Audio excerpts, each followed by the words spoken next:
Browns would bench Colorado Buffaloes football legend Shedeur Sanders, Joe Flacco, Kenny Pickett, Dillon Gabriel, regardless of who wins QB competition.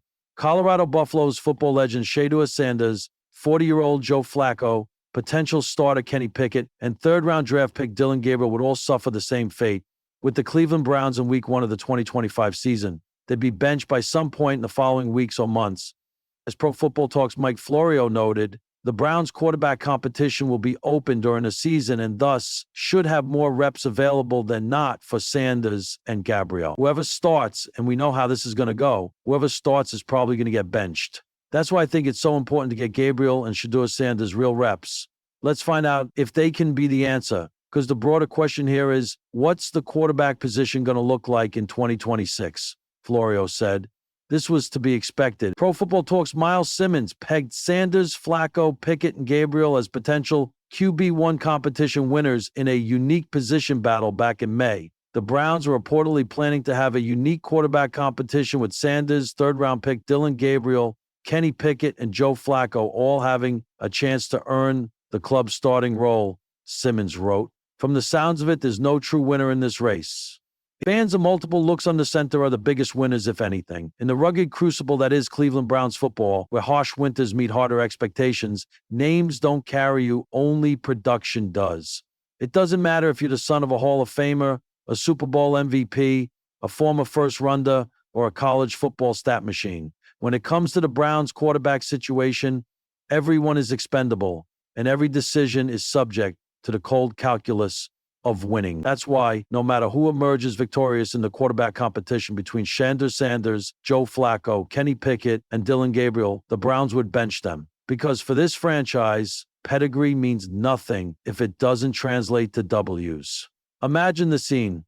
Cleveland's training camp, July, heat shimmering off Lake Erie. Fans packed in Berea chant names. Shedeur! Shedeur! Rings out, paying homage to Colorado's electric field general who lit up the college football world under the watchful eye of his father, Deion Sanders. Shedeur arrives with swagger, arm strength, and charisma. But in Cleveland, charisma doesn't erase a 3-interception preseason game. Next to him stands Joe Flacco, the grizzled veteran and surprise savior of the 2023 Browns playoff push. He's the only one in the group with a Super Bowl ring and an icy stare that screams, "Been here before." But he's also 40, and his arm may be a half-second behind where it used to be. If he falters, even after resurrecting Cleveland hopes once before, he's out. On the opposite end of the age spectrum is Dillon Gabriel, the Oklahoma standout whose dual-threat ability made Big 12 defenses look foolish. He's got wheels and a cannon, but in the NFL, college speed meets NFL schemes. One misread against the blitz-heavy Ravens defense in Week 1, and he's looking at a clipboard by Week 2. And then there's Kenny Pickett, the Pittsburgh transplant with a chip on his shoulder and something to prove.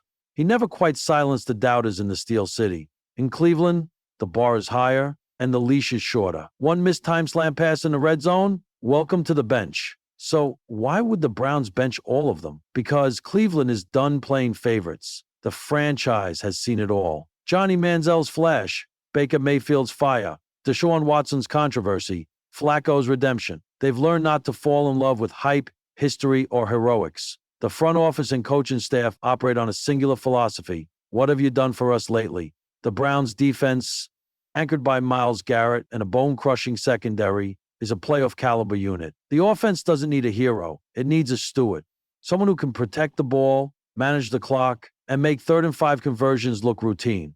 This isn't USC or Alabama, where 5-star recruits get second chances. This is the NFL. More specifically, it's Cleveland's NFL, a different beast entirely. If Shedeur starts a season and the Browns go 1-3, if Shedeur starts a season and the Browns go 1-3, he's not developing on the field. He's developing on the sideline. If Flacco starts and throws a pair of pick sixes in a divisional game, the nostalgia act ends. If Pickett can't find Amari Cooper on 3rd downs, or if Gabriel tries to scramble into a TJ Watt sandwich, the Browns' patience runs out fast. It's not a quarterback competition, it's quarterback survival. There's also the shadow of the organization's front office DNA. Andrew Berry and Kevin Stefanski are no longer trying to find the face of the franchise. They want results. They built a team capable of competing in the loaded AFC North. Every QB in camp knows this isn't about flash, it's about efficiency. This isn't Madden, it's blue-collar football in the land of dog-pound loyalty. One ugly win means more than 5 highlight throws in a loss. Even if Shedeur throws for 300 yards in a game, if 150 of those come in garbage time and he misses his reads in crunch time, Stefanski won't hesitate. If Flacco manages the game but can't keep up in shootouts, he'll get yanked. If Pickett plays it too safe or Gabriel too reckless, it's clipboard city. The harsh reality? The Browns may end up starting 4 different quarterbacks by week 14, and none may finish the season because they're chasing not just wins, but consistent wins. They're no longer a team trying to find their guy. They're a team trying to find the right guy for right now. And that's the Browns in 2025. Ruthless, results-driven, and no longer sentimental. Shedeur Sanders might be the future. Joe Flacco might be the past. Kenny Pickett and Dillon Gabriel might be what-ifs. But if none of them deliver when it counts, they'll all ride the pine. No player, no matter how legendary, gets a free pass in Cleveland anymore. Huh?